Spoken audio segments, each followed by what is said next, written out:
the world have come to America. My grandparents were immigrants to this country because they believed in individual liberties. They believed in freedom. They believed in the principles that were in the Constitution, the Declaration of Independence, and the Bill of Rights. And ladies and gentlemen, that is who we are. We are not the crap that they show you on television. Gentlemen, you are not.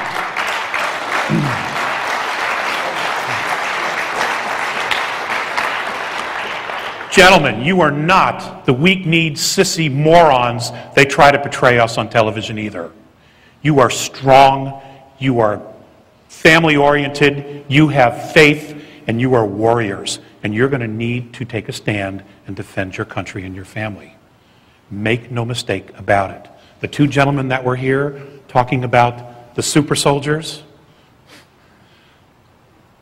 yeah, they're here. They're definitely here. They're hybrids. They're here. Okay? And there's more that's been going on. I was hoping that one of them would talk about what happened in Dulce, New Mexico. But they did not. And I don't necessarily want to go there either because, oh God, it's sick. It's sick. Okay? No, there's other things to cover. But I bring it up because many people that have the knowledge, that have been in black ops, special ops, that have been involved in the ET component, know about that small rogue group. And they're not gone yet. Some of them are still here. All right? And they still create and wreak havoc. I also want to tell you, and I have been asked to share this with you, about the vaccine, the new swine flu vaccine. Mornay has told me to tell you, or everyone, that this vaccine will permanently damage your DNA. So, whatever else comes out of that, it will permanently damage your DNA.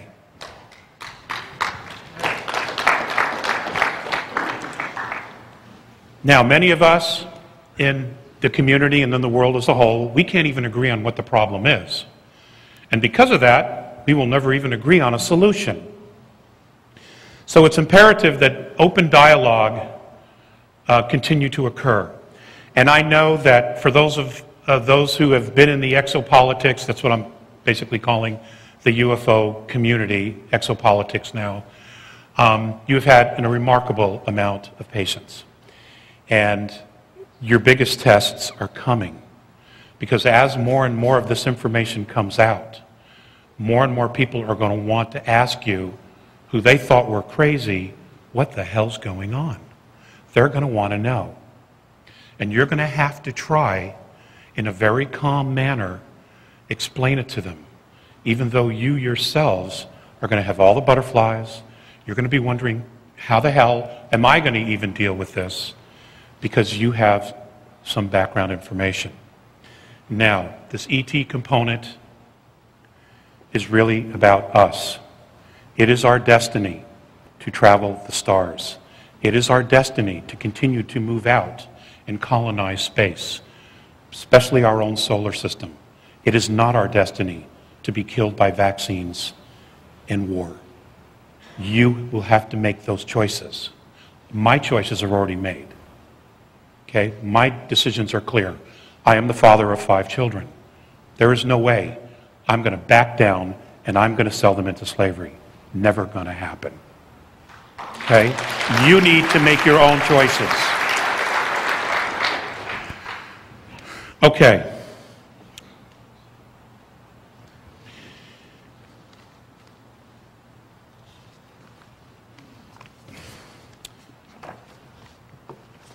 I once asked Theseus, one of the Andromedans, who has since crossed over, what was to become of us?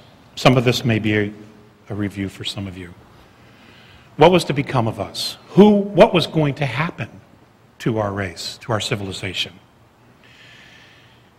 And he just looked at me and he said, this is how we see you. Responsible freedom of self-determination. becoming truly self-confident and free, to unconditionally be responsible for oneself without being coerced to accept some higher authority.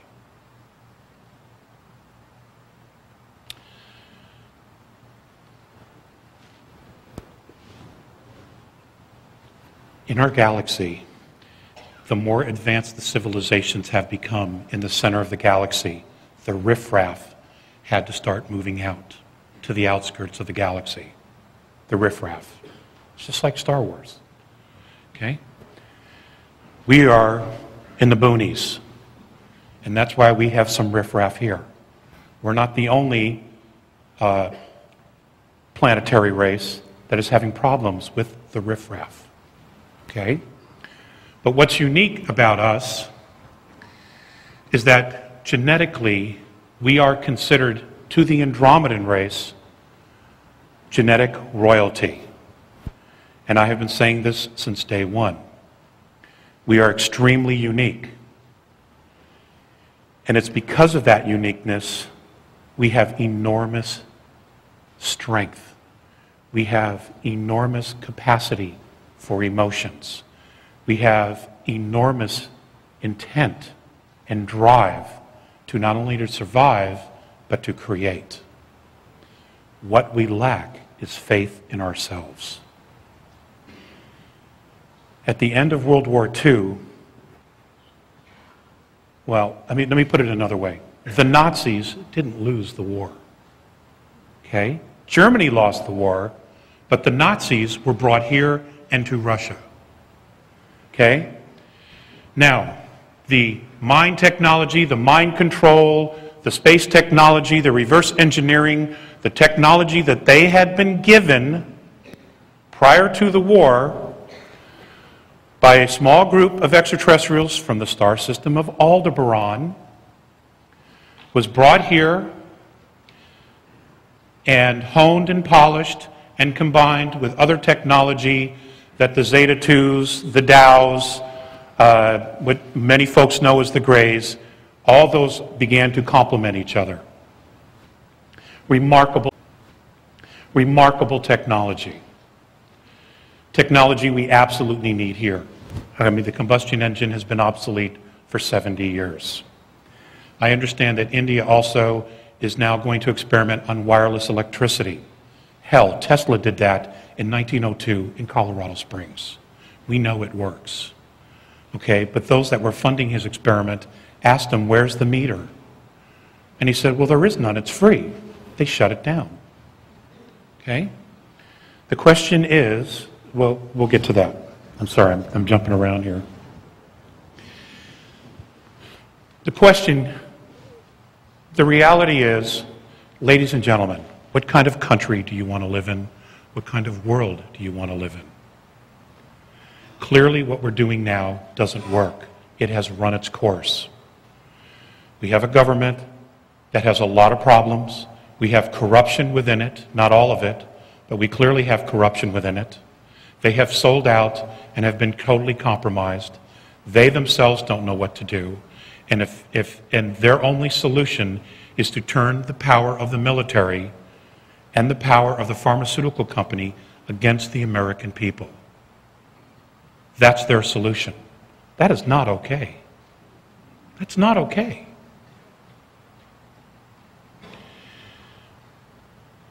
It's time for the UFO, the Exopolitics Committee, to start creating another domain of knowing. And that domain of knowing is two things. What does a holographic social structure look like? How can we live with a holographic social structure mirrored after some of the principles that our founding fathers laid, but it wasn't perfect? What could we do now? And we're not just talking about the United States.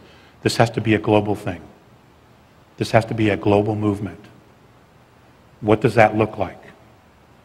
So we need to create and start groups, dialogues, talking about living in a holographic structure where all the information that is available, black op, secret, top secret, above top secret, is available to everyone. But we could just start with the information that we do have. The rest of it will come. It's going to collapse on itself because it's no good. It cannot stand on its own. And the minute we turn our focus away from them and they can't feed off our fear, it will collapse in a heartbeat. Because where focus goes, energy flows. Okay? As long as they keep you looking at it, they are using the energy of your soul, of your spirit, to feed this monstrosity. It's time to just ignore them. Turn your focus away and let's create what we really, really want. But we have to decide what that is. Along with that, I have been asked to start asking people to talk to people, you're the first to hear this, about what would it look like for you, for Earth, and we'll start with the exopolitics community, what would it look like for you to be mentored by several benevolent extraterrestrial races? What would that look like? What would we need to do to establish not only that communication, but at the same time have us feel safe with checks and balances so that they can walk their talk and we have to walk our talk. Open mentorship is our destiny. It's going to happen anyway, but we cannot wait for the government to turn itself around. It can't because it's not in control. All right? It is not in control. So, we have to turn our focus away from all that drama and figure out another way. What I want to do now is read to you what I was given way back when regarding creating a domain of knowing. This also came from Phryseus. Create another domain of knowing, communicating and being. In other words, the domain of calling forth or generating your intent needs to be more distinct. Your physics, as you call it, is a good example of this calling forth. There have been men on your planet who have called forth new domains of thinking that never existed before here. They invented it. They didn't fantasize it. They didn't pretend. They literally created this new context from what you now call physics. Your humanity is strong with this kind of example. No being, however, makes the distinction that this is what they are. I would like to give you an example. Your concept of human rights wasn't so long ago that no such thing existed on your planet. It just simply didn't exist. You Terrans did not have any rights. Only the kings and the priests had their rights. But most of you Terrans do not have any rights. So you and other Terrans created human rights from nothing. You created the domain that created not only the rights to come forth, you created the language, and then you communicated it. And this communication that you gave had power because it was full of intent. It has the power not only to represent and to invoke, but it also to literally bring it into being. This is what your races need to do in order to clearly know yourselves. Now, in talking about that, let's talk about religions for a moment.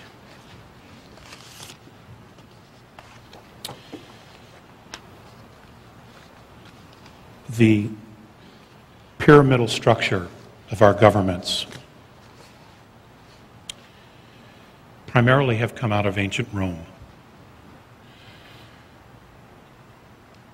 And Rome was essentially controlled by 13 families. Okay? Those 13 families still exist today.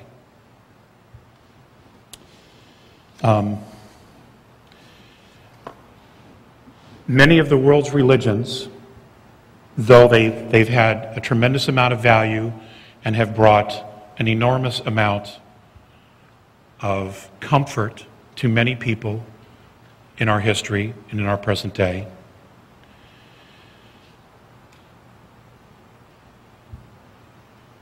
They focus on shame, guilt,